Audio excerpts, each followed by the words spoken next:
There we go. Sorry.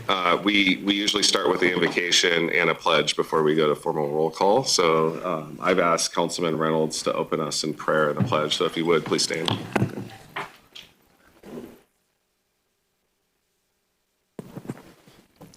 Dear God, thank you for this morning. Thank you that we all get to be here and help us in our decisions and our discussion that we have today. Please give us wisdom. Please give us the ability to connect with our sister city and be able to have good relationships as we go forward. Thank you for everything you give us and for everything you do for us. In Jesus' name we pray, amen. Amen. I pledge allegiance to the flag Of the United States of America and to the republic for which it stands, one nation, under God, indivisible, with liberty and justice for all. Thank you.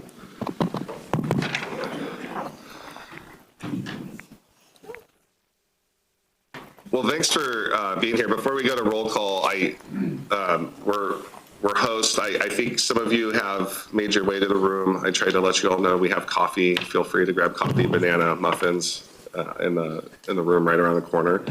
So that is available. I'm not necessarily chairing the meeting per se, so I think just kind of some ground rules is once we do our respective roll calls, VRT has a lot of important information they're going to share with us. So I'd say to Elaine and Stephen and stuff, there's no need to have to look. If someone has their hand up, there's no need to have to like go through the chair or presiding officer. Just, we want this to be back and forth dialogue. You have questions, just put your hand up. We're gonna, so the formalities of having to go through a chair and all that is, not necessarily the intent this morning. We just want good two-way dialogue. And this is a workshop. No decisions are being made. There's not an action item on our respective agendas. This is informational. However, the information is going to help inform decisions that I think our respective cities are going to contemplate as we consider what the role of VRT is in our respective communities. We're linked in many ways. So I'll defer to Mayor Phillips and your clerk and maybe calling the roll call for your council, and then we'll follow. Yeah, thank you. I just want to start out real quick just saying we really appreciate the opportunity to work together. Our council was definitely on board when we reached out, and thank you, council, for being here bright and early. I know this isn't our normal time, so we give it to you guys for having your workshops and such this early. Thank you, Mayor, for arranging all this. It's very important that we work closely together. We are literally next door to each other, so I look forward to not only today, but future opportunities of working together on things like the animal shelter and others. So thank you for that. And with that, Madam Clerk, will you call the roll for Caldwell? Councillor Tillmont. Here. Councillor Static. Here. Councillor Register. Here. Councillor Williams. Here. Councillor Allgood. Here. Councillor Dittenberg. Here. We are all present. All right, thanks. Our clerk, Shar? Yes. Thanks. Would you call our roll? For Nampa City Council, Skog. Here. Jingula. Bills. Yes. Reynolds. Here. Rodriguez. Here. Griffin. 4 present, 2 absent. Thank you. So we have a quorum, but again, no decisions are being made, but we will note the quorum is present. So Elaine, were you able to get on okay? Is the presentation good? Do you want to test So hopefully, is it showing? Yep, there we go. Do you want to introduce the staff that you have present with you and just kind of hand it over to you? And if you're comfortable sitting there, can everyone see Elaine okay? Can everybody see me and hear me? Okay. Well, thank you for being here this morning, for doing this. I'm Elaine Clegg. I'm the CEO of Valley Regional Transit. I'll let Stephen introduce himself. My name is Stephen Hunt. I'm the Chief Development Officer of Valley Regional Transit. I've been here since 2017 and work on service and capital planning. So a lot of the work that we've done with Nampa and Caldwell over the last decade or so has been partly work that I've done with VRT. So happy to answer any questions about that or what's going forward. And with that, we'll, if it's all right with you guys, we'll just go through the presentation. And it might be easier to hold questions till the end, but if there's something really pressing, I'm fine with that. So I was going to say it's great to be together this morning, but it is 7 a.m. It looks like maybe Sebastian and Natalie would agree with me. Actually, I really am happy to be here, and thanks for your leadership, all of you, both the mayors and the city councils, bringing the two cities together so that we can discuss these important transportation issues for your communities as a group and not separately, I think really is true leadership. It's why I always loved serving at the local level. I think, when you serve at the local level, you got to solve problems. It can't be about making statements. It has to be about making sure that your residents' lives are better. And I think being here this morning shows that. I also know what it's like to be on the campaign trail and be asked a lot of questions and feel like you have to have all the answers. And this morning is a chance for you not to have to know the answers to the questions, but to be able to ask them. And we really encourage you to do that because I think it's important for all of you. Many of you know a fair amount about the transit system and how it's worked. And some of you don't know much because you haven't been around very long. And so I think it's a really good opportunity for all of us to get on the same page.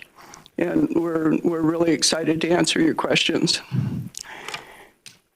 So we gave you a pretty good summary of our system in Canyon County in the memo that we sent. We hope you had a chance to review it. This presentation is going to focus on the high points of that, and then we'll do Q&A about a couple of things, where VRT has been over the last few years, the things that we've done to improve performance, and what we think the partnership path would be to best serve all of us going forward. We think of this as a shared growth issue. Not just a transit issue, but a partnership with all of you and with us to figure out what we need to do to better serve your residents.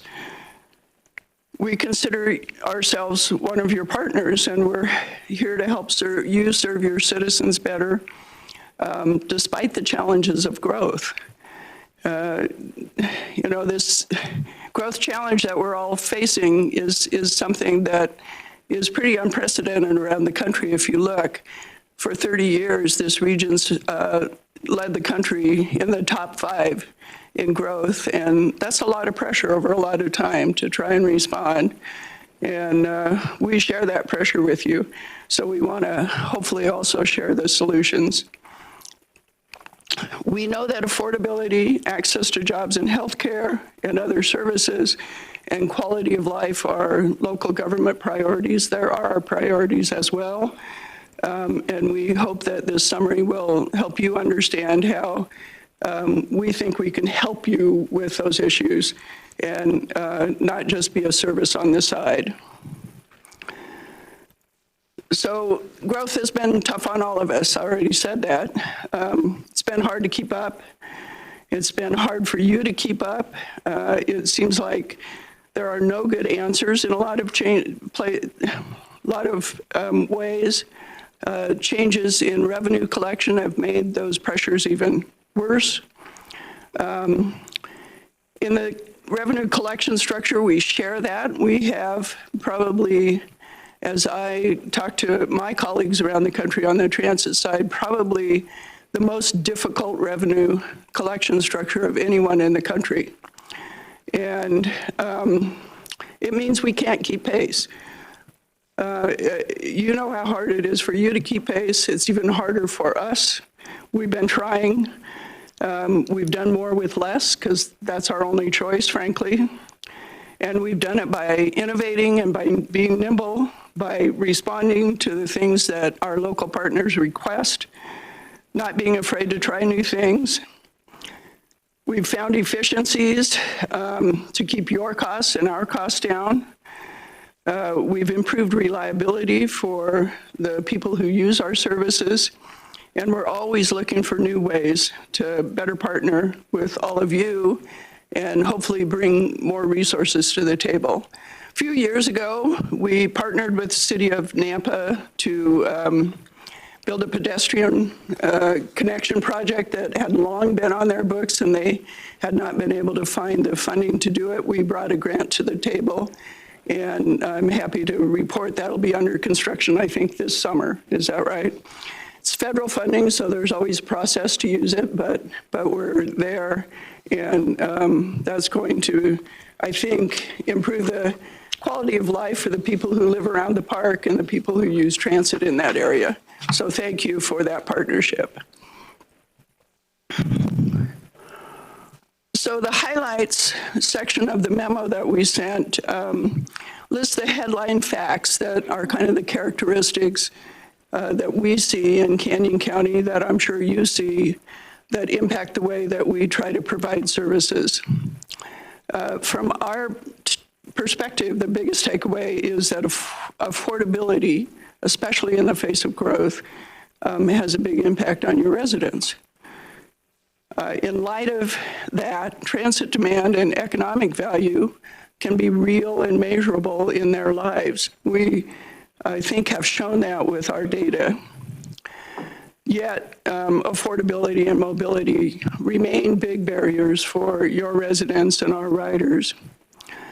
Your two cities are interdependent. The boundaries don't divide you. They, frankly, hopefully help you partner better together, because the people who live in both cities live, work, play, have services on both sides of that boundary, and they need to travel between it. 38% of the trips on our on-demand system in these two cities are between the two cities, not within or outside to somewhere else.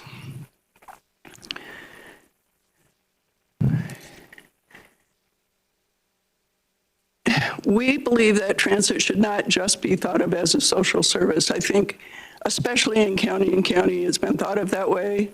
Our service is paltry enough, frankly, that most of your riders are people who really have no other choice, and that's how they can get around.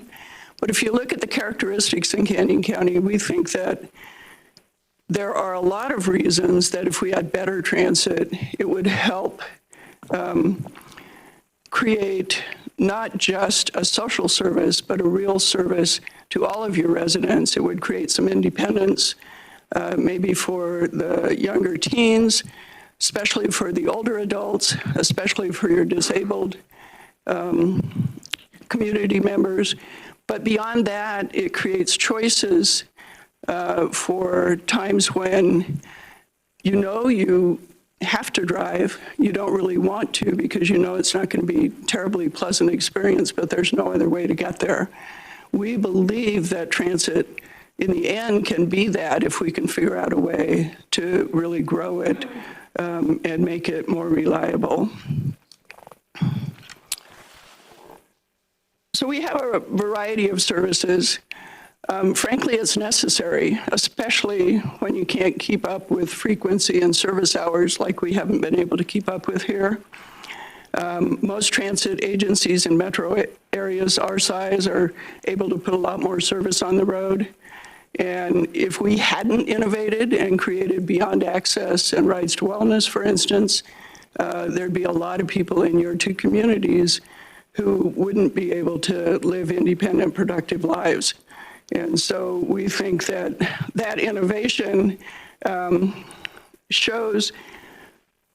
is an argument that says you need to support us even as much as you can so that we can continue to provide those.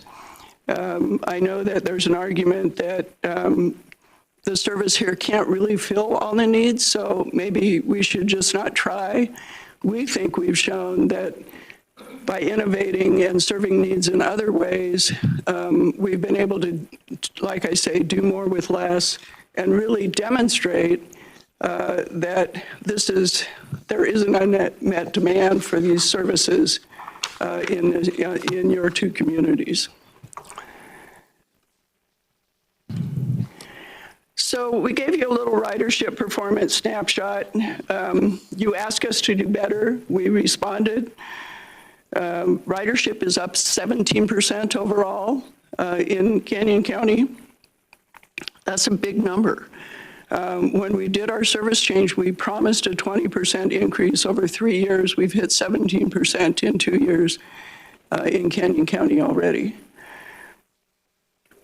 Our service redesign improved outcomes. I think Route 42 and Route 45 are big examples of that. Councilmember Griffin were here. He would probably want to talk about his experiences on the bus and that it was hard to ride and there weren't very many riders. And we think that that's illustrative not of a system that doesn't work, but a system that said, hey, you know, you have a point. We looked at that route. We said, we can redesign it. We can do better. And we did. And ridership is up the most on that particular route, the one he rode. It still doesn't serve his home very well because we just can't put enough service on the road to serve all the places that have grown in Canyon County. But what we did do is take that route and make it more productive for the people who can use it and use it easily. So we think that this is really an example of why the system in Canyon County is so important and why we think it's working as well as it can, given the constraints that we're under.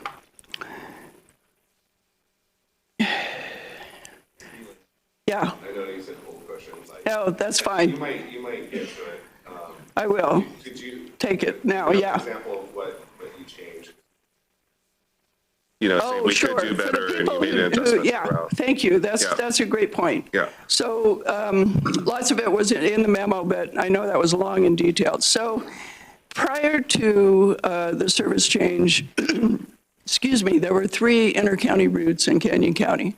One was an express from Caldwell that was not performing very well. It was only peak hour. It was irregular hours. Another was another peak hour route in Nampa that also was inter-county but wasn't express, wasn't always on the freeway. And again, it was irregular and peak hour only. Ridership on the express one was way down after COVID. It never recovered. Ridership on the other one had been steady, but not growing. We combined both of those into one route and made it run all day, once an hour. That's not great service, but it's reliable service. And we extended the hours. And so now people know, gosh, if I need to get there, I can do it. I know it's going to come every hour. If I need to get home in the middle of the day, I know I can. And we think that that's the reason that particular route really exploded in ridership. Another of the inter-county routes just didn't have enough service on it, so we took a few more of those service hours and added some peak hour trips, extra peak hour trips to it, so that it could better serve the College of Western Idaho. And then finally, we combined all of the senior center services into one service that goes between both counties. It used to be 5 different zones. You couldn't travel between zones. There were 12 different phone numbers to call. It wasn't a coordinated database, and now it is. And we've also seen ridership on that gain a lot. The on-demand system, frankly, has lost a few riders, but the reason for that is because now that Route 42 that comes every hour is so reliable that a lot of people that were using on-demand are now using it. So again, overall ridership is up. We know that on-demand actually has unmet demand, and we don't have enough seats available, which is part of the reason ridership is falling now, because now riders are asking for different trips. And the pattern that we were in with the on-demand isn't serving them as well. So we're doing a couple of things. We're commingling it with our paratransit service, and we're doing a better job. I think our customer service crew is doing a better job really understanding how to optimize the trips that we're being asked to provide so that we can make sure that everyone has a seat available, at least at some point, close to when they need it. So, you know, in general, that's what we've done, and I don't know if you'd have anything to add to that, Stephen, but we think that the overall data shows that we made the right choices in targeting those improvements.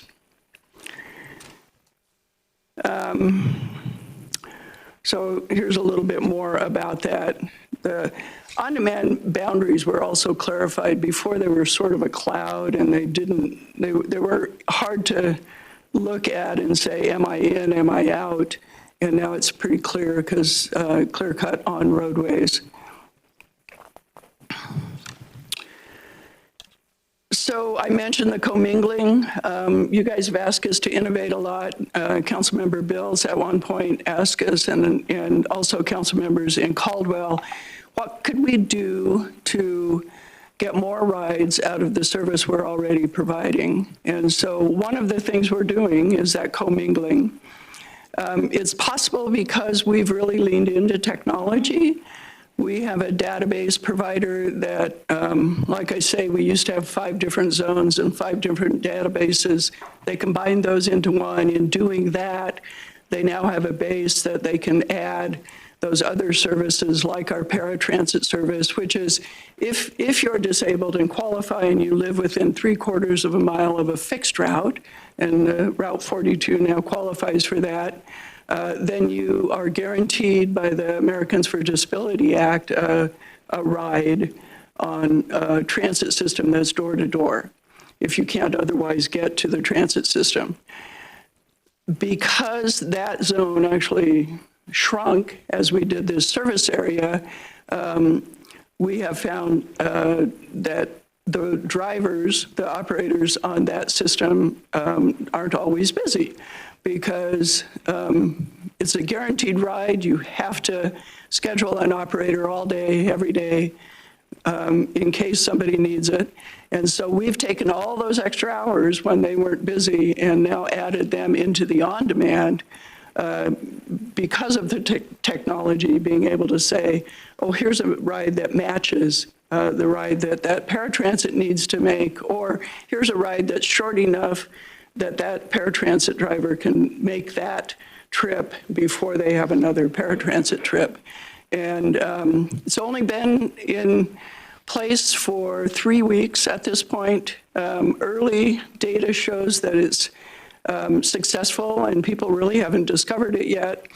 We had about a 13% gap in seats available when we started, and we've halved that. We only have a 6% gap now. So we think that this is going to be really helpful.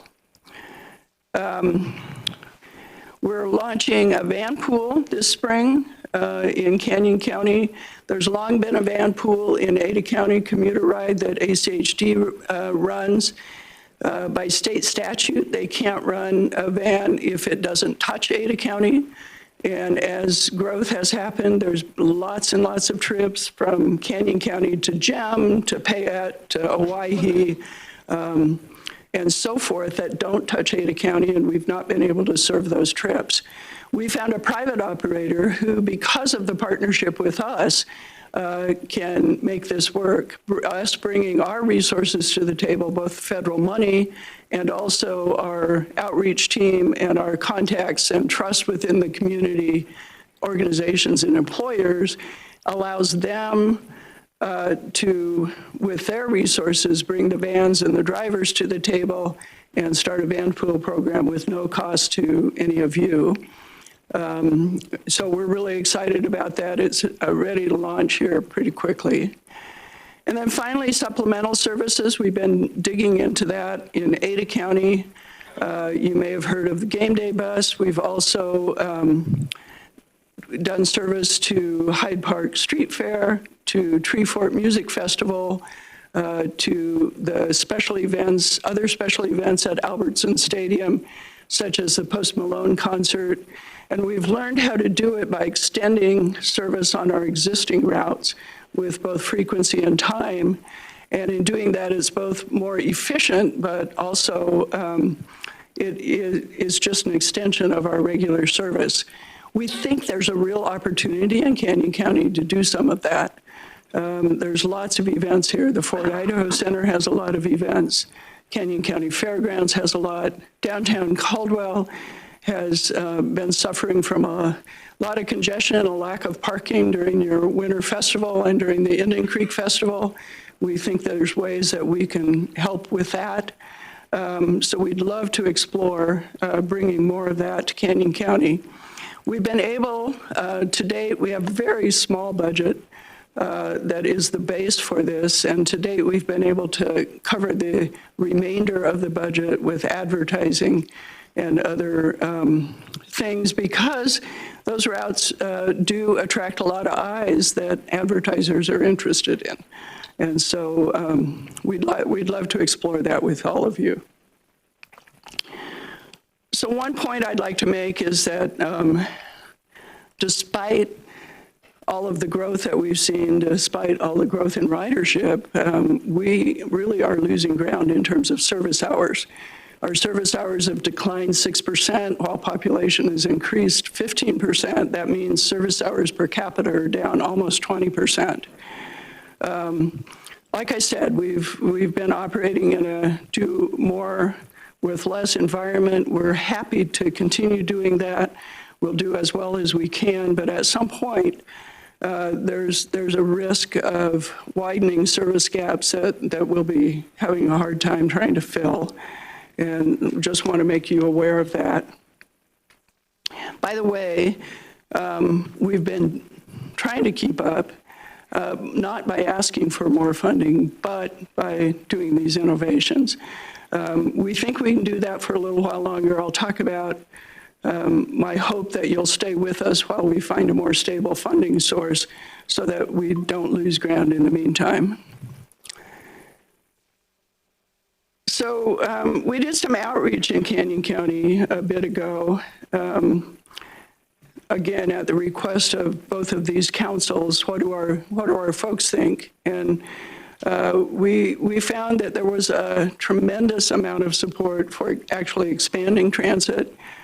People do understand the funding challenges, and they know that that's probably not going to be a choice that's made soon, but they know that their lives would be better if we could do it. 90% of the folks that we surveyed said, yes, it's good for all of you to commit public funding to transit in the way that you're doing it today, because it really makes a difference in our lives. Only 5% supported service cuts of the people that we reached. And we did broad outreach. We put it out on social media. We put it out on advertising. We had a public event. We interviewed many of the organizations in Canyon County that we work with.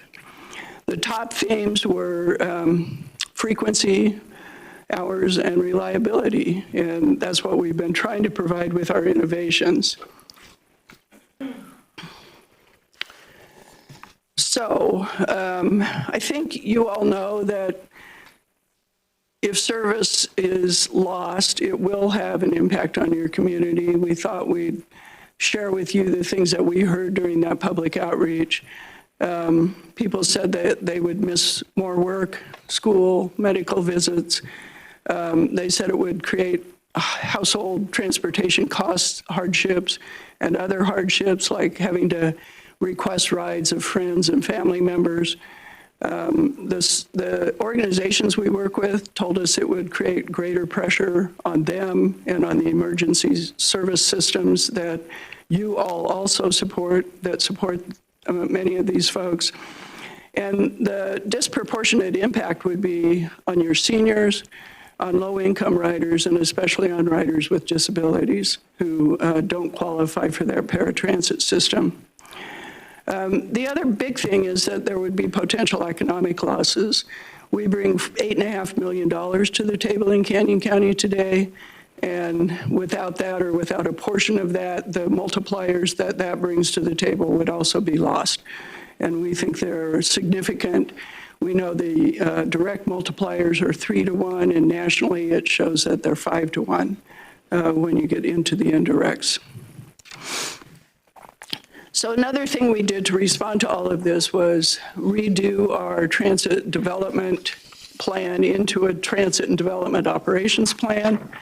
In doing that, we really tried to create a 5-year look into the future that allowed us to continue operating the services that we have today without asking for tremendous amounts of more money, where I requested and the staff responded that they keep inflationary pressures to 3.5% or below. And we also took a good look at the capital needs and took the ones that weren't absolutely necessary off and put them into a contingent area where we could negotiate on them. And so overall, this new plan, a plan that had frankly been controversial with our board in the past because they in part didn't understand it, and in part it wasn't trying to be as economic as maybe we've made it today. It received unanimous support from our board, and they adopted it. We think it's much more transparent. We think that what it does is offer you a look into the future so that as you're trying to figure out how to plan down the road, not just this year, you can say, well, this is what VRT is expecting of us. Can we build that in or can we not? And if you can't, gives you and us the opportunity to have a discussion about it before it becomes that budget year and really talk about what the solutions might be. We've tried hard to manage growth, not just in budgets, but growth in the system, recognizing, as I said, that we're not keeping up with growth in the population of the valley. And at some point, we're going to have to address that if we're going to have the kind of transit system that I think would serve this valley well. So what does it mean? Frankly, it means that we've projected for this year that the contributions we'd be asking of all of you are flat, pretty much. Actually, very flat. And we've done that as I said, in a couple of ways. One was keep inflationary pressure under 3.5%.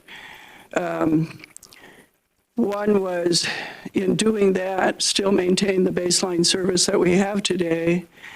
And then the third was that any expansion or any bigger capital expense that we foresee coming down the road is put into a contingency area, and we'll only do those if, through negotiation with all of you, you decide that's a expenditure that is worthwhile making for your residents.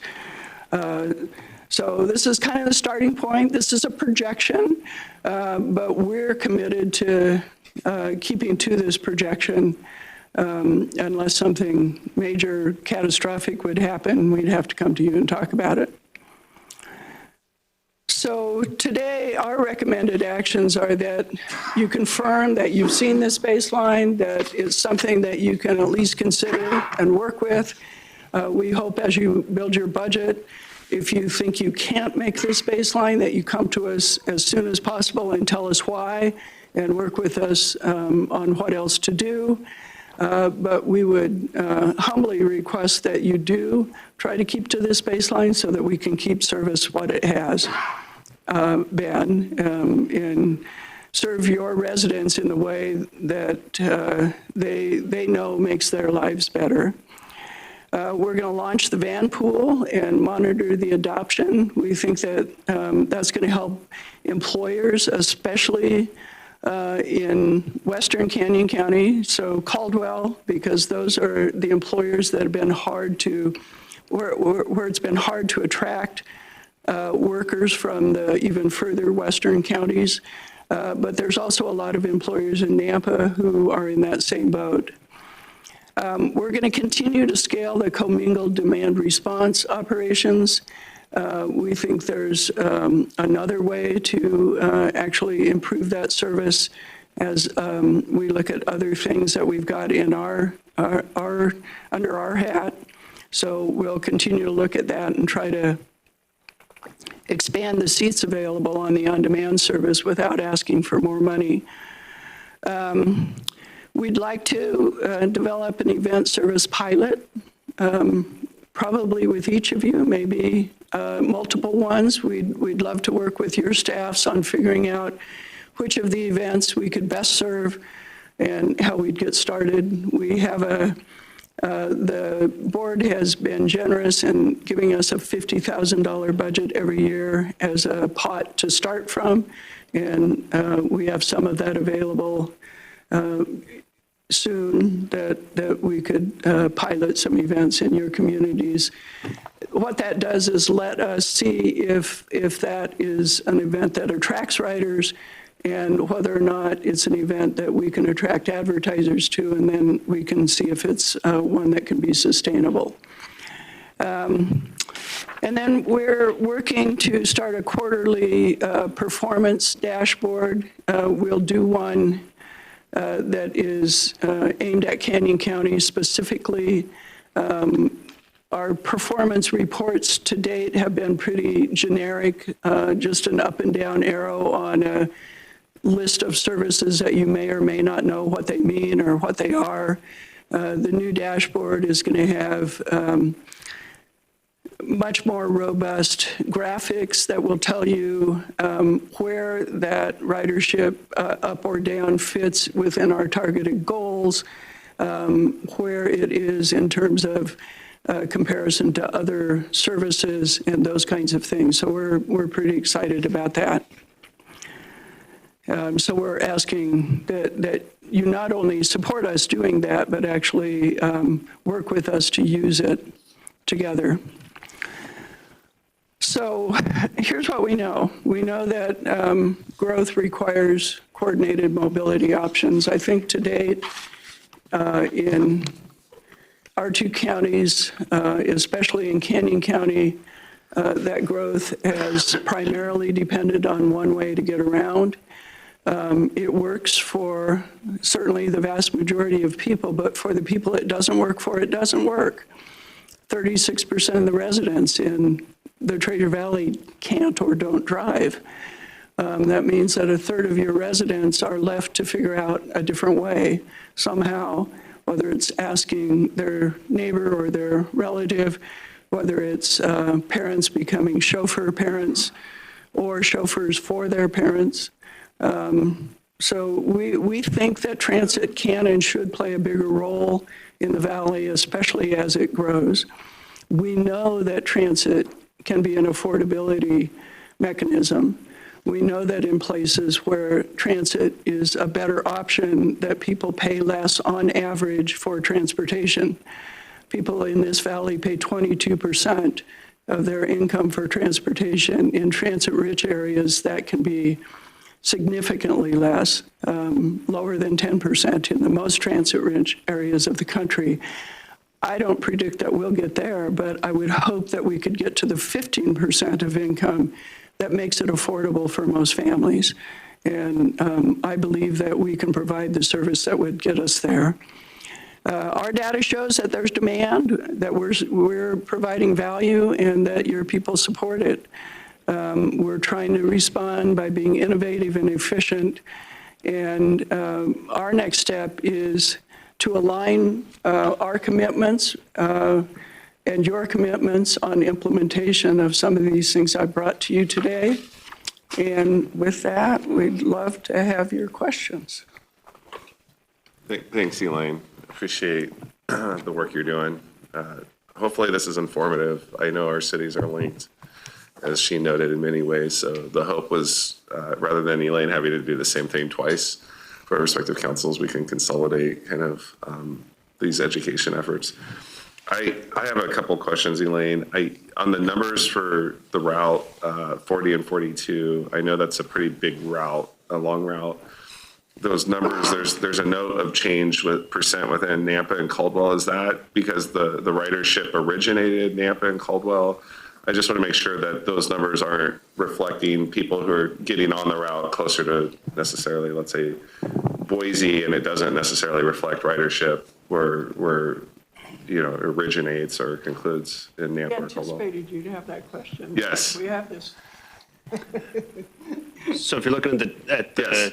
chart that's in the Yes. packet, and there's a couple columns there, the ridership columns in FY '23, 4, and 5, those are total ridership, so that's all boardings on the route. And then you have the percent change, which is just between 24 and 25. The percent Nampa and percent Caldwell is the percent of boardings on that route that occur in Nampa and in Caldwell. Okay, that originate within. Can you, I don't know if it's on here, can you show us what Route 40 and 42 is? I know I scrolled kind of back and forth. Or do you have that easily accessible? I do, I would have to bring up another one. Let's see. I don't know, is everyone already familiar with Route 40 and 42? Okay, Page 10 and 11 in the packet. Yes. You have maps of it all in your 11, packet. 12, yeah. Yeah, Do you want me to join the meeting? if you have your packets, if you join the meeting, you can. yeah, it's page. I don't think all of us have, I mean, Let me- in let our me look respective to bring council it up. chambers, I think we have screens where we see stuff, but we don't have that here, so we're really relying on the single screen. Let me look to bring it up. I think I've got it here. Excuse me, Mayor, will that packet be available to all of us then, or how? It is available. Yeah, we got it a couple days ago. Or is it? There's a PDF, yeah. So as you're looking that up, thanks for answering this first, that's where the route, where the ridership's originating on 4042. Route 43 went off. I know you're multitasking. What was Route 43? Because it looks like that's no longer a route. Yeah, Route 43 was a direct route from Caldwell to downtown Boise. And it ran, by the time we consolidated it with the Route 40, I think we were down to 1 or 2 trips a day between Caldwell and Boise. And we rolled all those service hours together into the Route 40. So you ended up with more service between Caldwell, Nampa, and Boise than you had before. Okay. And so what's interesting is like Route 40, it's showing an overall 2% drop. However, it does show an increase in Nampa and Caldwell if you were to make that bigger. So does that reflect, I just want to make sure I am understanding the numbers right. So on Route 40 overall, pretty stable year over year. However, it's showing a 21% increase in Nampa and a 14% increase in Caldwell. Is that reflecting that? So it's pretty flat overall on the total route of Route 40. It actually saw an increase in Canyon County ridership. Okay. Okay. Again, I want to make sure I'm reading this right. Here's the Route 42. Okay. You can see that it travels from our Happy Day Transit Center. One of the things that we've talked to Caldwell about on and off is whether or not we could move it to start from downtown Caldwell and what that might cost. And Can you then pull it that up a travels. little bit on the plus sign to just like focus on the left side of that sheet? Zoom in. Just click on that plus sign on the lower right. That'll make it larger. Magnifying glass with the plus sign. There you go. There we go. Sorry. There you go. Yeah. Okay. A little better. Yeah, a little better. So this route originates at the Happy Day Transit Center. Yes. Yeah. Okay. Today it originates at Happy Day. And you're talking about maybe moving that to downtown Caldwell? Did I hear you right? We don't have any specific service change plans Okay. for 27 right now, but this was a route that Elaine was talking about where it used to have a midday. It didn't had a gap in the middle of the day, and its routing through Nampa was different before this 24 service change. It used to go out on Cherry and missed downtown because we had different routing. So we consolidated it to serve the main corridor, the Nampa-Caldwell corridor, and we filled in the midday gap. And so it runs hourly throughout the whole day. And this is one that we've seen significant ridership growth on that outpaces the number of hours we put into it. Yeah, I see And that. besides running hourly through the whole day, during the peak hour before it was inconsistent, whether it was hourly or half hourly, and people just didn't know when it was going to come. Now they know when it's going to come. Okay, and then Route 40 is the one that, Yeah, I'll get there. There we go. this is 40, okay.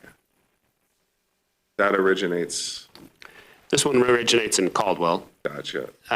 right by Simplot Stadium, essentially, and then runs down the boulevard, gets on the freeway, gets off again at Garrity, and then again at 10 Mile, and then downtown Boise.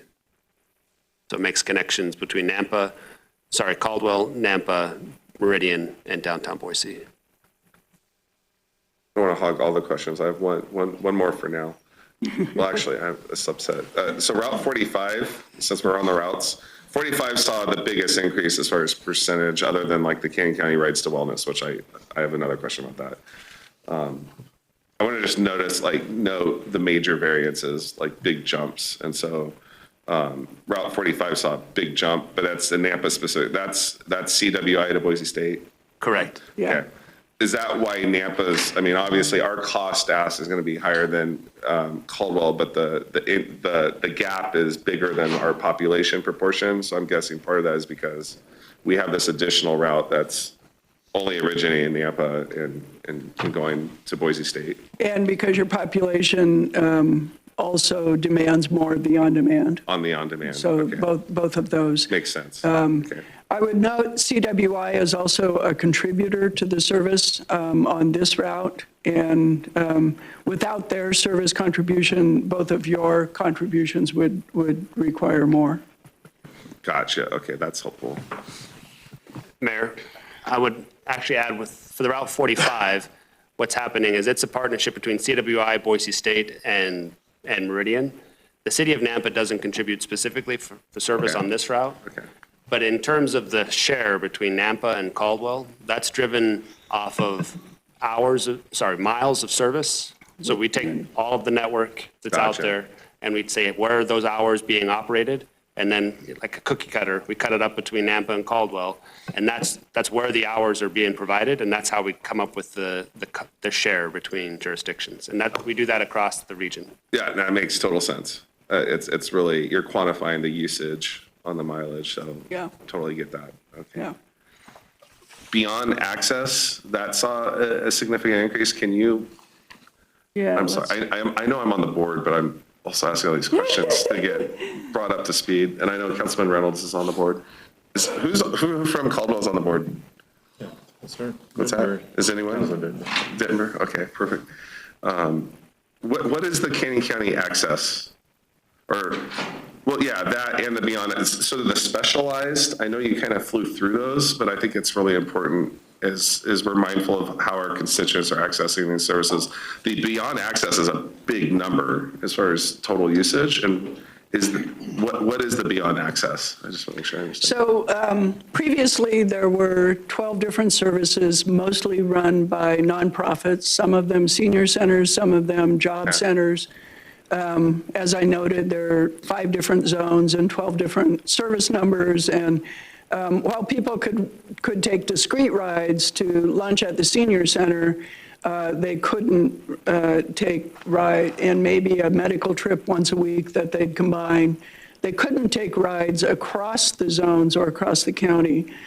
There were also really high administrative costs because there were 12 different administrative functions happening and 12 different customer service actions happening.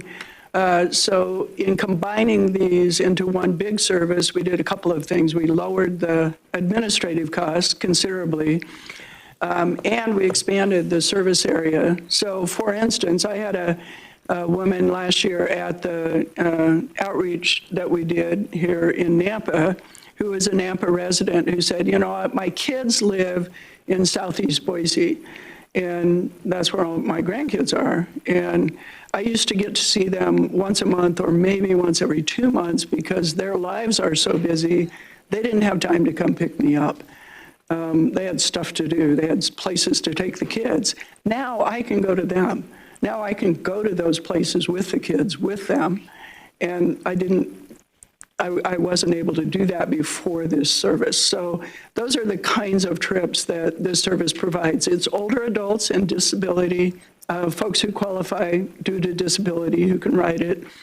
They get a door-to-door ride. That's what the beyond access. And it has to be scheduled. It's a scheduled ride, and it's not guaranteed. It's if there's a seat available. We've been able to make actually more seats available on Beyond Access in Canyon County than we have on On-Demand in some ways. And so that'll be maybe the next commingling. In Ada County, we don't have seats available on Beyond Access, so right now we're commingling it with the paratransit to try and provide more rides on the Ada County side. In the future, I foresee, given the technology, that all of these services can be combined into one, and you'd have much more efficiency and many more rides available. Is Beyond Access, at least the numbers here, the 27,985, is that rides that originate in Canyon County? Because I see you don't have the Nampa Caldwell specific, or is that throughout the entire valley as a whole? I believe those are total, so that's the regional total as The opposed to. regional total, Yeah. okay. And we didn't have the breakout available at the moment of Canyon County versus Ada County on those. Okay, gotcha. That's an important distinction, so I just don't want I to can overstate. tell you, and this actually is something I'm talking to Eagle about because they don't contribute very much. Eagle punches above its weight in ridership, and part of that is that their seniors are demanding it. So we've now been working with the senior centers in both Nampa and Caldwell to help them understand that there are rides out here, you just have to demand them. Gotcha. All right, I'm sure there's other questions. I'll take a pause. Councilman Reynolds and I'll pause. Elaine, one of our workshops that you were at, maybe last budget session, somewhere in there, Councilman Bills had brought up about ridership between Nampa and Caldwell specifically, and I was wondering what you could talk about for routes being developed, because we were talking about less and less people are traveling out of Canyon County for work, and where Canyon County develops out with more jobs, and what we could do to keep the ridership, build the ridership between Caldwell and Nampa specifically without traveling to Ada County. Yeah, thanks, Councilmember Reynolds. So we were looking at how we could structure the network to provide more service within Canyon County, within Nampa specifically. And the Route 42 was an example of how we were trying to do that, where we have consistent all-day service on the boulevard traveling between Nampa and between Caldwell and Nampa through the downtown portion of Nampa and out Garrity. That's the main transit corridor that we've experienced over the last decade in Nampa. And the way we, as I was mentioning earlier to the mayor, the way we allocate costs, the fact that the 42 extends to Meridian and Boise, those costs then are carried by Meridian and Boise. So we've continued to look at how can we squeeze a little bit more efficiency to be able to put more service on the roads in Nampa and Caldwell, but it's going to be coming from those services that are already in Nampa and Caldwell, if that makes sense. And so when Elaine's talking about commingling and some of the other efficiencies that we brought up already about how we can maybe lower the cost of services that are provided in Nampa and Caldwell, that's the area that we're looking to be able to reallocate some of those resources into fixed route service because that's what we were talking about with Councilmember Bills, was having more fixed route service on the boulevard within Nampa. That's kind of how we're approaching that. The other idea of serving community events is another way that we might be able to step into that a little bit. If we can't, let me try and, transit is expensive because you do it every single day, right? You run it 255 days a year or whatever, if you're doing weekday. But there might be some specific events where we could have additional service 2 or 3, 4 times, even 10 times around the Stampede or whatever, and that is a lot more cost. I mean, it's just less service, so it doesn't cost as much. So there could be some ways that we could find some efficiencies and do some of that targeted service to meet specific community events within the existing budget. It's tough to find efficiencies that you can spread out overall 255 weekdays of the year. So that's how we've responded to that initial request from Councilmember Bills, was looking at where could we find some efficiencies, and then how could we turn that into some specific things that we feel like would be really beneficial to the community. Thank you for that. And the last question I have is, I see it on your sheet here, Treasure Valley Transit, we see you running around Nampa a lot, and I think they're privately funded. But I know they've come to us before and asked for dollars to help them. And I know I've talked to you, Elaine, about how maybe that could be absorbed so we don't have so many different transit services running around. Have you gotten anywhere with that or any update on that? So for the rest of you who don't know the history of Treasure Valley Transit and VRT, Treasure Valley Transit was originally the transit provider in Canyon County. They started a small nonprofit to provide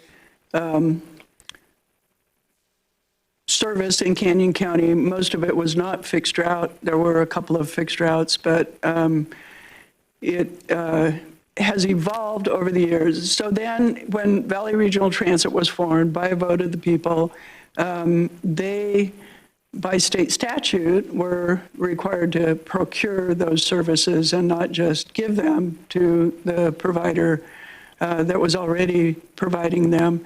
They went out to procurement, and Treasure Valley Transit, frankly, was not the low bidder by considerably higher than any of the other bidders, and they did not get the Canyon County service.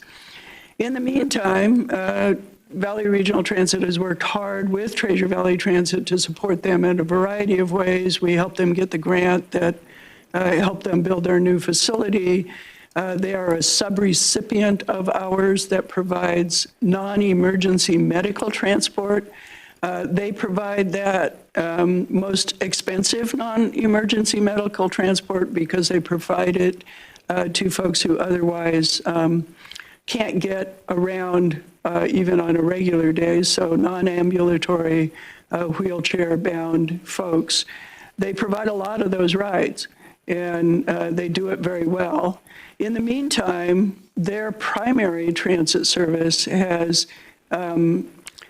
evolved into one that serves the rest of District 3, if you know ITD districts, so the 8 counties that are not Ada and Canyon County within District 3. For instance, they provide transit service in Mountain Home. They provide a fixed route service in McCall. They provide service in Fruitland and Payette. They're looking to provide service in some of the other rural communities within that 10-county region. So their primary service in the Treasure Valley today, in Canyon County specifically, is the non-emergency medical transport to Canyon County, primarily from within Canyon County and to some degree from Owyhee County. And like I said, we support them in that. We appreciate that they move the folks who really can't be moved on the other kinds of non-emergency medical transport that we have available because they're not accessible. But we also support that primarily their other services have become in those other 8 counties. And I think they do a great job in those. And we're trying overall to figure out an even better way to work together so that they can expand those services and become less dependent on the service that they provide here, so that as we expand the Beyond Access and the other things we're doing, we can pick up some of that. And overall, maybe be more efficient, if that makes sense. Thank you. Councilor Stanek, did you have a question? Just a few questions. I noticed the amount that the county donates. You would think that they would be donating a lot more because the trips overall in the county is a lot more expensive and fewer riderships, I would guess. So why are they so low compared to Napa and Caldwell? It's a great question. You know, as a former city person, I always ask that question as well. When Valley Regional Transit was set up, there was a decision made, unlike Compass, that the county would only be responsible for service outside city limits. And so back to Stephen's description of how we assess those services or project them, is based on service miles. And so in the case of Canyon County, it's whatever service miles happen that are not within city limits within Canyon County, and there's frankly not very many of them. And then a general assessment that's based on population, so that one is a little bit larger, but overall, the request of them is considerably less than both cities. And, the only comment I would make to that is that, they do share in the animal shelter and other things fairly regularly and with amounts that are a lot more than this. And I just think that really needs to be looked at because I think it should be a lot more than what it is. So I would agree with you, Councilmember, and I'm happy to have those discussions, but I would tell you to date, they've not been very fruitful, and it might be much more effective if we went to them together with that request, if I could. Sure. Okay. Another question I had is, or a comment, do you use the service on buses that you use from the various transportation hubs? Are you all on natural gas now? Are you on fossil fuel, diesel, or what are you on? Because the reason I asked that, into your consternation, because I was on the advisory board before, the money that was misspent on buses with the batteries, we couldn't get parts. One company went out of business. I mean, that's a lot of money to be spent on the woke type of stuff. And I just think we should stick to natural gas and diesel or fossil fuels. That's, thank you again for that question, because I wasn't able to talk about the partnership that we've been developing with the city of Nampa, and I think Caldwell's interested in perhaps moving some of their biosolids to Nampa to be part of this. So as Councilmember Static said, we stepped into electric bus service in Ada County back in the early 2020s, and as with any new technology, there's disruption. I'd point out, for instance, that when Valley Regional Transit moved to natural gas from diesel, 3 of those buses burned up. 1 of them exploded. New technology does that. You have to, as those disruptions happen, you have to have support to get through them to figure out how to make them work right. So yes, we've had some disruptions with the electrical stuff in Ada County. We now have our last batch of electric buses in Ada County are amazingly good buses. They run 17 hours a day on 1 charge. Our drivers love them, our riders love them. However, having said that, as I looked into the energy future, it was clear to me that it was unclear where the United States was going and what was going to be available. So instead of leaning into all electric across both counties, we made a decision to stick with compressed natural gas in Canyon County specifically, and not to expand our electric bus fleet in Ada County on the large bus side in the meantime, because there are great efficiencies in using compressed natural gas buses, both in the cost of the buses, but also because the city of Nampa is exploring taking their methane from their wastewater treatment plant and converting it into natural gas. And if we can use that, it lowers our carbon footprint on natural gas by half, and it's already much lower than diesel would be. So maybe not quite as efficient as electric overall, but awfully darn close. And as you note, much more reliable at this point in the technology development. So yes, our next batch of big buses are going to be compressed natural gas. We just received a grant that's going to allow us to rebuild our natural gas infrastructure in Boise at our base there, and to add natural gas infrastructure in our Canyon County facility. And in doing that, we have money that we can share with Nampa on their project to convert their methane into natural gas. So we're doing everything we can to be a partner in that. And yes, you're correct. Right now, natural gas is a very reliable fuel, and we're leaning back into that for the time being. Okay, I'm glad to hear that, because I think the decision to go to the battery operated buses, and we still have a large problem with disposal of those batteries, was more of a political thing than a practical thing, in my opinion. I haven't been on the board that year. Last question I have is, or suggestion, I would sure like to see the Valley Rapid Transit put together a consortium of private industry, because see, private industry, in my opinion, does a lot better job than most government departments, that's obvious.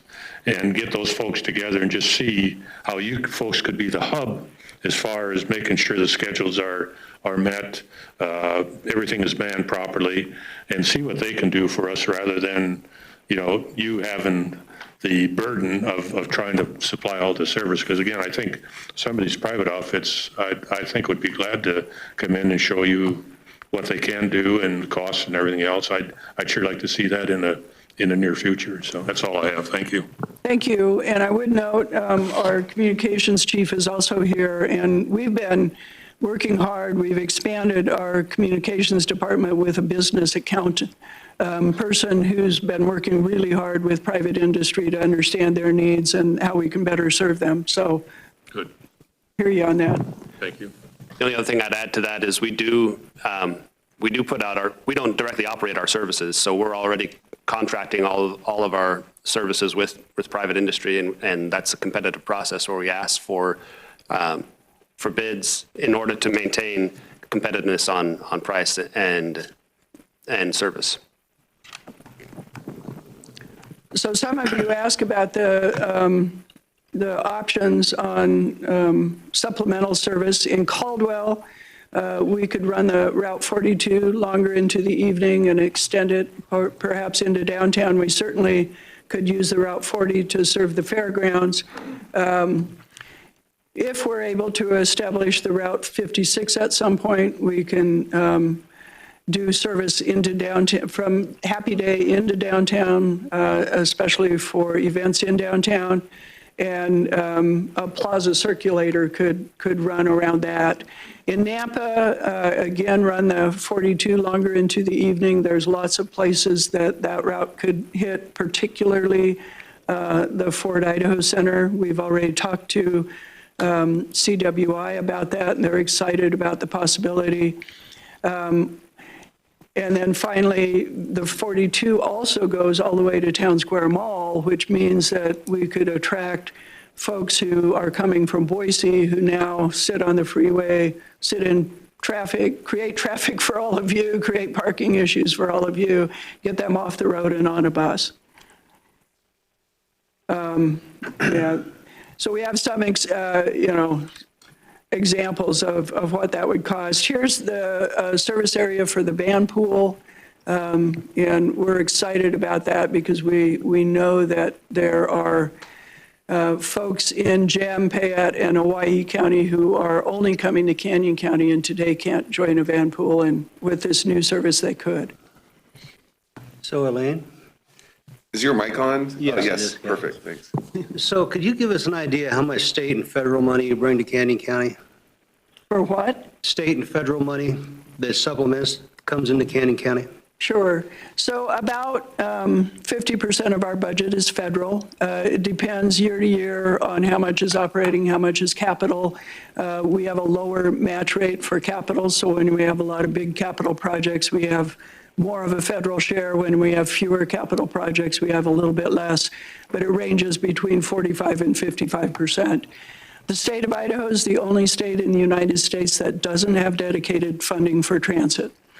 I'll repeat that. The state of Idaho is the only state in the United States that doesn't have any dedicated funding for transit. So roughly in dollars, how much is that we're getting from the federal government? Do you know? The amount right now, so right now we spend between 13 and 14 million in local funds, and for that we spend another 14 or 15 million in federal funds to operate the services. Okay. That's system-wide though, right? That's system-wide, that's not just in Canyon County. That's In Canyon system-wide. County, it's a total of 8 million, I think, and about half of that is local. That includes ridership fares and advertising. It's not just the money from the local governments. And do you have any expectation on the federal side if that's going to change, considering how current federal? There's actually a bit of a challenge on the horizon. If and when Nampa and Caldwell become a large urban area, our local match share will go up. on operating. Right now, we operate at a much lower rate in Canyon County than in Ada County because you're small urban, so we get more federal money and less local. Once we tip over, just like the Boise Airport just tipped into a medium hub status, you get less federal funding. So it's not tomorrow, but we're aware of it and we're watching it. It's on the horizon. We're going to have to figure out how to deal with it. Elaine, are you able to provide the threshold to us? When we reach that, when is that? Like, what's the population amount? And is it total population for the county, or is it based upon the cities? Say that again, I'm sorry. Threshold, so since we're lower than Ada County, at what point will we reach that, and when should we expect those cost changes for us? Higher percentage? I don't recall the exact threshold, but it wouldn't, to my knowledge, it wouldn't be triggered until the 2030 census. Yeah. And that's when there would be a change in, what we're talking about is whether or not the metropolitan area becomes large or small, and that's a determination that would happen with the 2030 census, and then that would change federal. And it would take a couple of years to filter through. So we're sort of preparing for that on the horizon. But I do believe from Compass's projections that they expect that would happen at the 2030 census, whatever the threshold is. Right now, it's a 200,000 population threshold. There's some conversation. I'm involved in reauthorization conversations federally. There's some conversation about increasing that threshold to 250 or some other number. I don't know that will happen. If it did, it would help us, frankly. Other questions? Any other questions? I don't have any additional questions to what everybody has asked, but I just wanted to thank you for your tenacity. And I know this is a huge passion thing for you, and I feel like you've been kind of beat up over the last few years. So I just really appreciate all the time and effort you've put into this to give us all this new information and make the changes that you're doing and all the just working together. So I just wanted to let you know that I think that at least I think everybody in this room is very thankful for that and for being here. Well, thank you. That means a lot. You know, like I say, I served at the local level, and I know what it's like to come in and be tasked all of a sudden with understanding a sewer system that you know nothing about, for instance, in my case, and having to learn about it so that you can make a decent decision. So my goal has been both to help you all understand, but also to respond to the things that you're asking of us in a way that does answer your questions and hopefully use the funding that you so generously contribute to us in the most efficient way that we can. So I really appreciate hearing that. That means a lot. I just have a quick question. Since I'm the newbie, can you tell me what year the Valley Transit began, the VRT? Sure. So the state legislature created a statute called the Regional Transportation Authority Statute in 1994. In 1998, there was a vote in both Ada County and Canyon County, a separate vote on whether or not to form a regional transportation authority. That vote was positive in Ada County, was 69%. In Canyon County, it was over 70%. And we've always believed that that's the case because Canyon County residents are actually more dependent on inter-county travel than Ada County residents are, and so they understood. Then in 1999,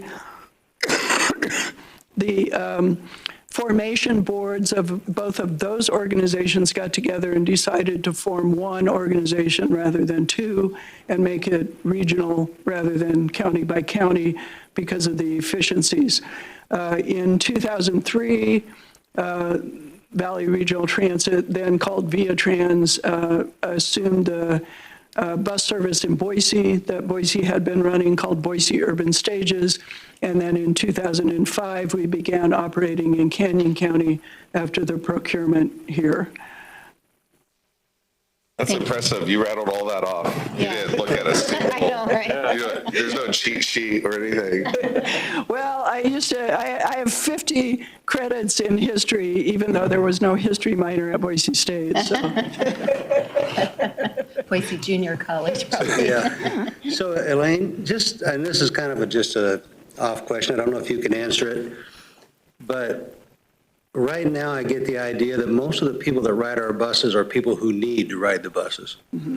How do we transition to where people want to ride the buses? I want to leave my car in the garage and just get on a bus and save myself the headache. How do we transition, get that that mindset and the availability to where people ride the buses to stay out of traffic, just like you kind of discussed earlier? Well, within existing resources, I think our best shot is these supplemental services. We'll attract people who really don't want to sit in that traffic on the freeway trying to get to an event, don't want to deal with the parking once they get there, and they'll discover that riding the bus maybe isn't as hard as they thought it was, that maybe is more convenient than they thought it might be. We've certainly run into that in Ada County. But to be honest, we won't be able to attract the kinds of riders that we're attracting in Ada County until we find a more stable funding source. And I guess that leads me to the one thing I haven't talked about. Our board supported me to develop and share a conceptual draft discussion legislation. It's not a piece of legislation that we expect to be introduced as is. It's a piece of legislation that responds to legislators who've told me, well, I don't think that I would ever vote to give you sales tax. I don't think we'd ever establish an income tax. I can't see a wage tax. Maybe giving you levy authority like every other political subdivision in the state of Idaho is something I'd at least look at. So I've heard that repeatedly over the last 2 or 3 years. And this legislation is designed to say, okay, here it is, trial balloon, what do you think? Poke at it, pop it if you want to. Tell me what's good, what's bad, what you could support, what you couldn't.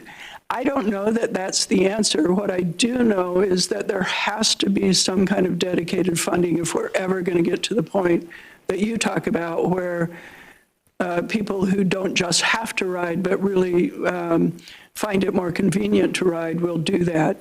City of Spokane Valley, the Spokane metro area is exactly the same size we are. I mean, within 2%. And it's a pretty similar region to ours demographically and even physically. It's got a river, it's linear, it's got a major city at one end of that metro area. They do have a dedicated sales tax in their case. If you look around the country, it's either sales tax, property tax, or a wage tax, almost exclusively around the country. Those are the 3 ways that transit is paid for. And they, with that, provide about 3.5 times more service than we do. We have a plan about what it would look like if we were able to provide that much service. They have 10 million riders a year. We have just a few over 1 million. We have 1.2 million, I think. So imagine what this region would be like if there were 9 million cars less on the road. We know that we could contribute to mitigating congestion. We know that we could contribute to mitigating the affordability crisis that we have, and we know what it would take, but it doesn't come free. And so the question will be, are people willing to pay more in order to get more of that kind of service? And that'll be the question we'd have to ask, but it would be up to voters. It wouldn't be up to us, wouldn't be up to the legislature. We're just asking for a chance to ask the constituents, like we did in 1998, whether they wanted to form this organization or not, if they're willing to actually pay for it. So I hope as we move forward through these next 2 or 3 years and we talk about this, the business community starting to get behind it, that all of you will engage in that conversation. If you don't think that's the right way to go, tell us what is the right way to go. If you have a better idea, I'd love to hear it. But one way or the other, if we want to get to a place like a Spokane, like a Reno, like a Las Vegas even at this point, and the kind of ridership they have, we've got to lean in somehow and figure out a way to pay for it. Yeah, and this is just my presumption, but the ridership that we have now is not the people that shows up at council meetings and says, we want more, we need you to do this and this. But if, we're all politicians, unfortunately. If you had this groundswell of people that are saying, we need this service just, again, saves me $100 a month in gas or whatever, and you start building that pressure, Yeah. Transit is important to us, it's important to our lifestyle, then again, we're going to listen better, you know what I mean? And so, anyway, I'm just trying to figure out how we can start moving forward to a more, I want this, then this is the only way I'm going to get to groceries kind of thing. I appreciate that, and here's my observation. I have 5 kids and 15 grandkids, and as I watch them, all 5 of the kids are much more interested in transit than my generation was. I learned to ride transit. I grew up in Denver. Well, I was born in Idaho, and then we moved to Denver for much of my childhood. And Denver had an incredibly good bus system, and my mother didn't drive. And I learned how to get around the city using the bus, and it was a great experience. And so I'm kind of unusual, at least in Idaho, I think, for my generation. I don't think that experience was available to folks. My kids, on the other hand, I encouraged all of them to go experience the world, and all of them lived in places at one point or another that had really good transit, and they really learned to appreciate it and understand why it was valuable. They're all now back here, and they wish they had it here. Their kids don't want to get a driver's license. Their kids don't want to spend their lives driving every day. Unfortunately, or fortunately, I don't know which at this point, leadership, political leadership, not just around this table, but at the State House and elsewhere, doesn't reflect that demographic yet. And so you're right, the only way to let them understand how important it is to organize those folks who are saying, I want more choices, I want to be able to get around differently, to talk to them. We're trying to do that. We had a transit day at the Capitol this year. We had more participation than we had last year. The chamber, Boise Metro Chamber, is forming an alliance called Keep Idaho Moving that I think is going to support us. It would be great if the chambers in this region did that. We're starting a youth ride program with the city of Boise this summer to make sure that all of the tweens and kids old enough to ride on their own get a free bus pass and learn how to do it. We'd love to be able to do the same thing here. And I think that groundswell over time will make this happen. I just hope it happens soon enough that it can make the difference it needs to in dealing with the growth we're facing. I'd add maybe just a couple other points. One is when we did Canyon County Transit Day last year, one of the things that was exciting was that we found,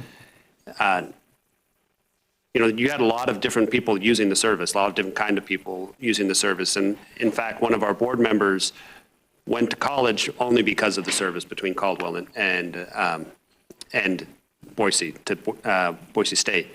And but for that transportation, he thought he wouldn't be headed to college. So even though the numbers are small, it's not just, and not that we need to say just anybody, but you do have people that are using the system to live their lives and to, achieve the goals that they have every day.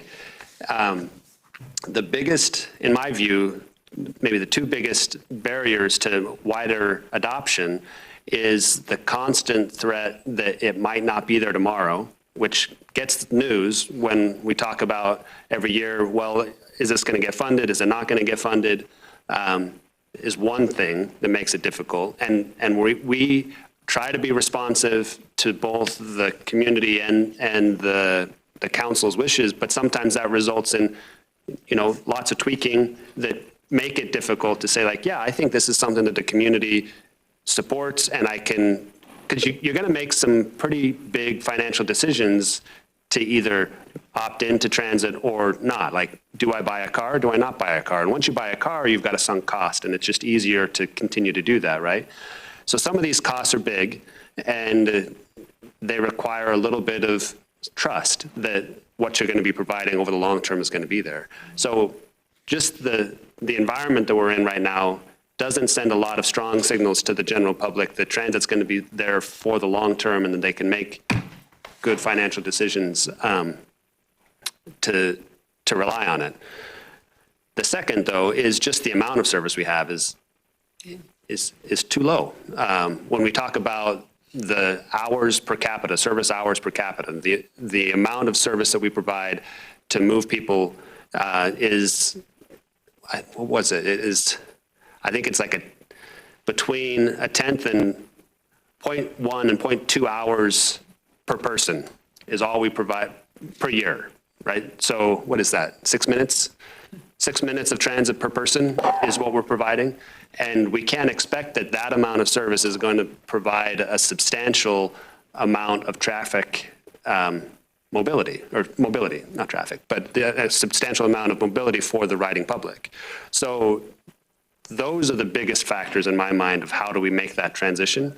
But it's stuff that we're working on every day to elevate the visibility of transit, to show that we're here for the people, and to have these conversations with you all. And what Elaine was talking about, trying to have some sort of stability when we talk about funding over the long term. I have a question on funding. How dependent is the commitment from both of our cities to maintain Route 40 and 42? Entirely. It Entirely. will go away without that commitment. Gotcha. We can't spend the federal money unless we have local money to match it. And the way that we do our funding structure is, so if you've got a 10-mile route and there's 3 miles in Caldwell, 4 miles in Nampa, my math is bad, but you got a couple miles in each jurisdiction, and one jurisdiction decides to pull out. I mean, you could trim the ends, but if it's a middle jurisdiction, then somebody's got to cover the difference. And So that's an important point, because the way the contribution structure works is based on the mileage of routes. Yes. And so when someone's outbound in Caldwell or Nampa going to Boise and back, that route, Meridian, Boise's picking up, their cost share of really the miles of that route, right? Okay. yes. And so we're paying our share based on miles of the route. Yes. As I understand that, okay. I appreciate what you're saying. There's kind of a qualitative and quantitative measurement on this, and I think it's important. I know that our council, at least traditionally, as a former council member, is concerned about good use of taxpayer money, and it usually moves straight to a quantitative assessment of how many people are on the bus and what's the subsidy. But there should be a qualitative assessment as well, as who is on the bus and what would be the alternative if this didn't exist. And I think it's challenging from a public policy standpoint.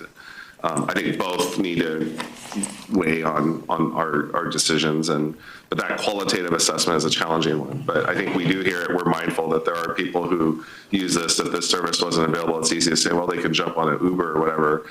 The Uber would maybe be cost prohibitive. So the subsidy is actually, serving in one degree as a sort of a social safety net to some degree.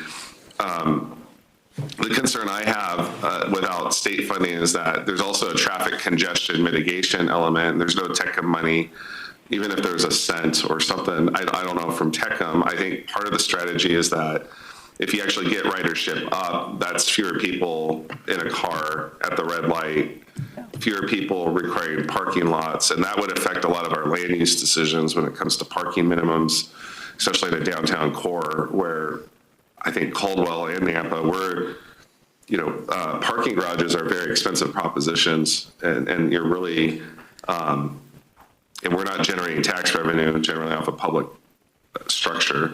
If that could be a private multi-use facility, that would generate a lot more revenue. I'm just wondering if there's any other community where there's sort of a density credit on the parking minimums that goes into a transit fund, because you're going to be more transit dependent, if that makes sense. Yeah. Because the convenience of driving into somewhere and finding parking is maybe the deterrent to someone going into that area. Whereas if you had convenient transit into that area where you can stop, get off the bus, go to the event, enjoy, and then get back on a bus, even if it's feeding off, maybe not my house, but another, I park somewhere and jump on the route. So, like, from a public policy standpoint about state funding, has there been any momentum at all at viewing transit as a congestion mitigation as one of the things in the portfolio of a strategy? Because also adding a lane is very expensive too, but we're seeing significant costs, and expansion of our road network doesn't always deliver the mitigation of congestion that we think it does, and that becomes a very costly proposition at times as well. You bring up a ton of really good points. I'll work backwards. The Congestion Mitigation Fund is one that I initially did have some conversations around. The policy atmosphere at the legislature has been pretty difficult the last couple of years because of the budget challenges that they've been facing, and so that hasn't gotten anywhere, but I know that there's support within the business community and the AGC to explore that. I think it's a good way to do it. On the parking, I'd say that we're now at a point in the city of Boise where the transit is robust enough in a few places that they are using it in land use decisions to reduce parking minimums and do other things. They created a plan called their Transportation Action Plan. In it, they identified 3 best-in-class corridors where they wanted the best transit service. And then they began planning around those corridors in terms of land use for the kinds of changes that they could make if they had that best-in-class service. At the same time, we worked really hard with them to figure out how to provide it. And I'm happy to say with that service change that we did in '24, where we changed the routes here, we also changed routes in Boise, and all 3 of those corridors now have 15-minute service, which is what we were aiming for best in class. As a result, when they adopted their new zoning code, they adopted a transit mixed-use zone, and they applied it in those areas. We're looking actually to expand it in a couple of places, and it has allowed them to approve land use with less parking. And you see it most in downtown. Downtown has the combination of all 3 routes coming in. And if you see all of the really, really high density development in downtown, it's all done with no parking minimum requirement. Obviously, all of them are building some parking based on market, but they know they don't need to build as much. On State Street, we're beginning to see the same thing. And on Fairview, they just had an apartment complex approved that got a big parking reduction as a result of the 15-minute service. Vista's lagging a little bit behind because the land use around it is already broadly established, and so there hasn't been as much building activity. But the things that have gotten built along Vista don't have parking above a very minimum amount. So it is working, it can work, but it does require more. I'm forgetting your first point. I worked backwards. And I know we're running short on time. I think the qualitative, quantitative assessment, I know sometimes people generally make the argument from just one angle or the other, and I'm just being open and candid that as an example, and certainly I face this as a city council member, so City of Boise made the same decision, same choice. City of Caldwell, a couple of years ago, made a choice to spend a lot of money on a swimming pool. And a swimming pool serves about 150 kids a day for 3 months of the year. And you have to operate it. You can't just build it. You also have to pay to operate it. The choice was made to do that, both in Caldwell and in Boise, because we knew that the quality of life and the service it provided to those kids was really, really important. And so, as an example, we think of transit as this separate kind of thing, but it really is much like many of the other service decisions we make. And you're absolutely right that there's a qualitative component to it. Is this the kind of community we want to have? And if it is, then it's worth that, not just based on the quantitative data, but worth it based on the other piece. Mayor, I might just add, if I could, real quickly. We've been working hard with both communities to try and show those other qualitative values. In particular, I just want to point out the Nampa-Caldwell Boulevard TOD study, which is, so there obviously is a connection between how we get around and the type of development that we can have in our community. And those are decisions that we make kind of simultaneously. And we are trying to be able to show the value that transit could bring to the community as you're looking to understand how do you accommodate growth and how do you develop in a way that respects the place that you are and where you want to be. And that we feel that transit certainly has a role to play in making those kinds of decisions as well.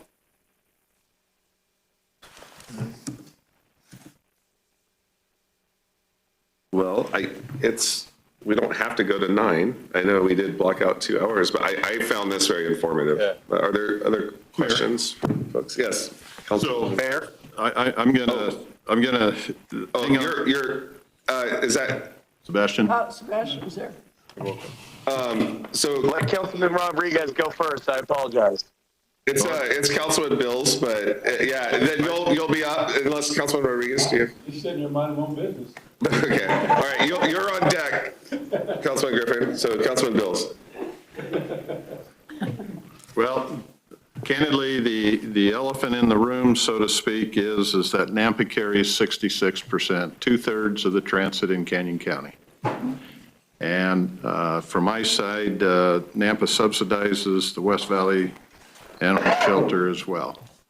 For the number of things that happen, so with the great wisdom of our legislature, changing the funding formula and doing other things to penalize the cities, I just feel my expression is that Nampa cannot continue to be the sole carrier of these types of services. And so we're being faced in the next few weeks and months as we work on budget, as you'll be working on your budget in Canyon County, et cetera, is that it's a difficult circumstance.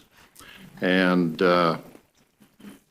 so as much as we want to continue to have compassion for those who need the service, my focus was, which you've made some changes and I appreciate, was taking care of Canyon County services. I realize there's people, a great deal of number of people still work in Ada and the various cities in Ada as far as employment. But reality is Canyon's got to have the employment center and less transit down I-84 back and forth. Won't ever go away, but that's the need from the side I see in order to support these type of things. But it's just important to understand that it's a tight deal and there's several issues forthcoming. And so please don't look for Nampa to be the continued carrier of everything in my mind. So that's. I think Councilman Griffin, and then maybe you can do a Thank you, dual. Mayor. Yes. I have a slight delay, so I apologize if I'm slow on my comments here. I'm hearing it right back into my microphone. Thank you, Director Clegg, for your presentation. The comments just made about Boise are interesting to me, and I appreciated the perspective. I think I've been a council member that maybe has raised a few concerns or questions on the issue, not from the perspective of wanting to dog on transit, but trying to be budget minded. And I know we've shared conversations where I said, if it's something that the community desires to have routes running up and down every crossroad to be our transit source for a lot of people, what would that cost? And I think the response has been somewhere in the ballpark of $5 to $6 million. That might change year after year with inflation and costs. Coming full circle, what is the budget that Boise City has allotted to VRT to get the routes, the high user rates that they currently have? Great question. So the city of Boise, remembering that the city of Boise started all of this by funding their own bus system. So they were fully funding a system with, frankly, at that point, not very much federal support to begin with. And so they came from a place where that was already built into their budget. At this point, it is about 5% of their property tax revenue. That's not their full general fund revenue, but just their property tax revenue. And next year it will be almost 10 times what the city of Nampa is being requested. So with a dollar amount, I don't know what their property tax levy brings in. Can you tell me what the dollar amount is? A little over 10 million. Thank you. And once again, I don't ask that question as a gotcha. I ask it just to have a full perspective of if this is what we believe is crucial and important for Nampa, because we can make the argument it helps with mitigating traffic, and I apologize, Caldwell as well. We have to be looking at it with our eyes open. Obviously, it's slow bites away from $10 million, but if our goal and perspective is we want to have a system like Boise's, we need to have a dollar amount and a perspective of if this is the investment we want to do, let's slowly move forward, or let's find an alternative. And I know those are pretty dramatic differences, but as somebody who's ridden the system, found it to be very, very efficient when riding it. It's just difficult to make the argument when I have to drive in my car 3.3 miles to get to the closest bus station. And that's with a car. I'm rolling up in my Toyota RAV4, parking it there all day just to get on the bus. The people that we're looking and hoping to serve don't have the same luxury and opportunity. So it is difficult. There's no perfect answer, golden bullet that we're looking for. But I've just had a difficult time with the ridership numbers. I know those have ticked up, but when you look at it ticking up from 2 to 4 or 2 to 3 individuals on a bus at a time spread across the day to 4, it's just difficult, especially in the budget climate that we're all experiencing, not just the legislature. I appreciate the example, Councilmember Sebastian, but it is more than 2 to 4 per day. I think it's important to point out. And, Sebastian, I don't know if you were on yet, Councilmember Griffin, sorry, when I talked about it, but to your point, when you rode that bus, it was the old route and the old timing of it, and partly as a result of your experience and also our own analysis, we changed that route, and it's got significantly more ridership today. I also pointed out that it's still 3.5 miles from your house because we don't have enough funding to provide the kind of service that would get it closer to your house, as you point out. I'm not suggesting that any of you make a decision out of your current budgets to increase funding in the way that it would require to provide that kind of service. I don't think in today's atmosphere, given the revenue restrictions that have been put on cities by the legislature, that makes any sense, frankly, if I were sitting in your seat. On the other hand, I am suggesting if you'll stick with us while we do as good as we can with what we have and provide as much service as we can and provide that service for those people who are most dependent on it at this point, we'll work hard with the legislature and with your residents and with the business community to make the case that we should have an opportunity to ask people if they're willing to pay more. It's not going to happen within the existing tax revenue. It's just, it's not possible, and I understand that. But it could happen if the people in this valley make their own choice as voters to say, yeah, I think that's worth that much more to me for what I would get, and I'm willing to vote yes to pay that. But we can't get there if we have nothing to begin with. That's my biggest fear. We won't be able to make that case. I feel the way I do because of the experiences I had as a child riding in Denver. We can't make the case to people if they never have an opportunity to see a system and how it works. And so if you'll stick with us while we figure out how to get to the funding level we need to provide that kind of service, or not. If the citizens say, no, we don't want it, then game on. I don't think they're going to say that. I think they'll say yes, and I'm willing to take that chance. But it's really hard to do if we're starting from nothing. Mayor? Yes. I apologize. Everybody was so excited to be able to leave 24 minutes early. So if anybody wants to, they do not have to listen to me go back and forth. I don't know who made the comment, if it was Mark or not. And I apologize, I didn't clarify. When I say 2 to 3 people, that was 2 to 3 people on the bus at the time for one specific route going from Nampa to Boise. But the door's been cracked open. Can you tell me what the average ridership is on the 40 or 42 originating in Nampa or Caldwell, not Meridian or Boise, to Boise, obviously the 40-42, is a day? What are those numbers daily counts? Councilmember Griffin, this is Stephen, and yes, we can provide those information. I don't have them off the top of my head now, but we could provide that. And just to clarify, you're asking for the average boardings in Nampa or Caldwell on routes 40 and 42 per day. So this will be the sum of all the trips on a route on those 2 routes of the 40 and 42. Okay, yeah.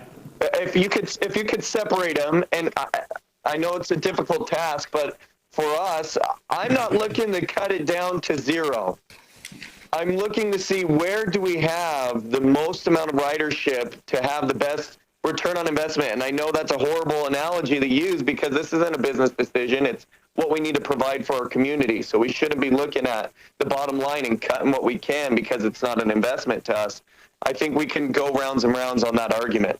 What I do know is that we have a shelter budget increase that's guaranteed. I know in Nampa we had a pipe burst that cost us a significant amount of money, not necessarily that it comes out of our general gov dollars, but the reality is Nampa is facing some very, very, very difficult budgeting decisions, is holding off on doing a lot of things in a lot of departments just to be able to hold our breath for another year and pray for a change in our budgeting and dollar allocation from the legislature. So even if we are maintaining the same dollar amount that we had previously, it's just difficult to say that that works again this year because even in the last 12 months, 9 months that we had this last conversation, Nampa's had to expend a significant amount of money because of increases across the board, because of aging deferred maintenance that's finally given out. and it's a tough decision. So I say it's with directness, not to be offensive or a bully, but the reality is, as David Bills, Council President Bills loves to say, we can't be everything for everyone all the time. Just got quoted. Thank you for reminding everybody, we cannot be all things to all people. Excellent.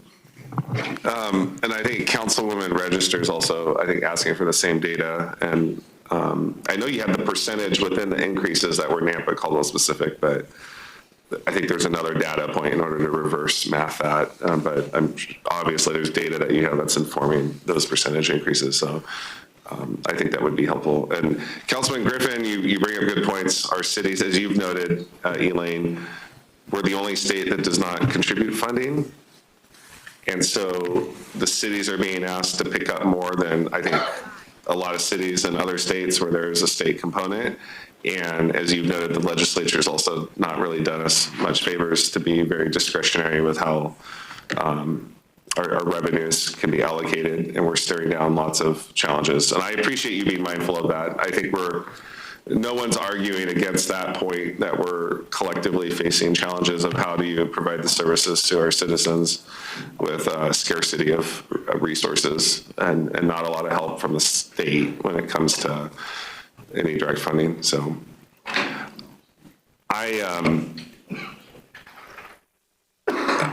Mayor Caldwell, any final questions or comments from your part? So I think Councilman Griffin, to your point, the data request is heard loud and clear, and we look forward to receiving that. So, and then the challenges we face are also heard loud and clear. We're all very much aware of that. Any final comments or questions for our time together? No, I just want to say one last, if I could, Mayor. Yes. Elaine, I'll go out on a limb here, or Director Clegg, I apologize. If you let me know when you would like to propose a levy, I'll be the very first one to vote yes on allowing it to come onto the ballot. As long as it's coming on a May primary or a general election ballot, I would be happy to support having that put on there. If you can come up with the dollar amount and the vision for it, I'm always for allowing the people to have that say. I think a lot of cities are considering that right now for public safety and other issues. So if it's something to discuss or tack on or as a separate measure, I'd be happy to support you in that. I will be in touch. We can quote him on it. I just want to say thank you for coming here today. I actually took the opportunity to go tour the facilities there on the boulevard. If you haven't, I would highly recommend it. I also, in my military time and other times I've traveled, have had the opportunity to use transit, so I do appreciate its usefulness and do understand that it does come at a cost, especially if we're subsidizing a lot of it from taxpayer dollars because of the ridership amounts. But I think it's important to know as we're looking ahead, what it's going to look like in 2030 and beyond, what the cost is, especially talking about the potential levy and such, that we started taking a deep dive into planning for the future on that instead of just getting by year for year. But yeah, thank you for today, and thank you, Mayor, for arranging this. This was good information. It's good to be able to ask questions collectively, because if one of us does reduce or pull funding, obviously it'd have a detrimental effect to the totality of what you're doing here in Canyon County. But other than that, yeah, I think we have nothing further. Mayors, in addition to the ridership information that we'll be sending, we do have some videos that we'd like to share from our Canyon County Transit Day and other places. We'll provide that as follow-up to this meeting, so you can hear from the public on what we have been seeing. And if you'll allow me, I'd like to thank you again. These are the kind of conversations we need to have, and it's really hard to do in a budget hearing. Having the ability to ask and answer questions, I think, makes all the difference, and especially doing it together. So again, thanks for your leadership on that. Thank you. Do we need a motion to adjourn, or just note that we're adjourned? Do we have a second for Nampa? That would be really fun. So, okay. Thank you, Director Clegg. Thank you, Caldwell. next time. So this meeting's